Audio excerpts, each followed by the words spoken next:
புரட்சி என்பது ஒரு ட்ரெய்லர் தான். நாகப்பட்டினம் தான் மெயின் பிக்சர். 2011 தமிழ்நாட்டு மீனவர்கள் தாக்கப்படுவதை கண்டித்து இலங்கை ராணுவம் துப்பாக்கி சூடு நடத்துவதை கண்டித்து மிகப்பெரிய அளவுல எங்க தலைவர் ஆர்ப்பாட்டம் செய்தது நாகப்பட்டினத்துல. அந்த நாகப்பட்டினத்துக்கு எங்க தலைவர் போறாரு. மீனவர்கள் தோளில் தூக்கி வைத்து கொண்டாடியது 2 பேர் தான். ஒன்னு புரட்சி தலைவர் எம்ஜிஆர், அதன் பிறகு எங்கள் அண்ணன் விஜய் அவர்கள் தோளில் தூக்கி வைத்து கொண்டாடுறாங்க. நம்ம வீட்டுல இருக்கிற ஒரு அண்ணனா நினைச்சு கொண்டாடுறாங்க.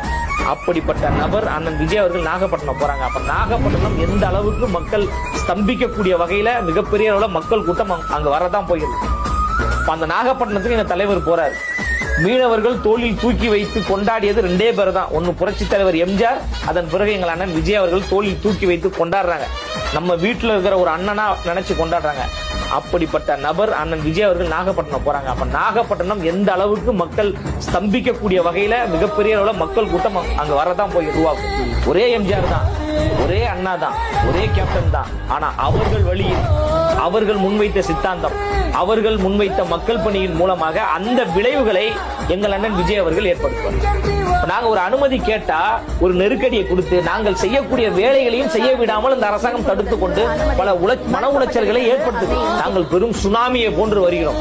உங்களுடைய நெருக்கடிகள் என்பது மண்ணால் செய்யப்பட்ட சுவர் போன்றோம்.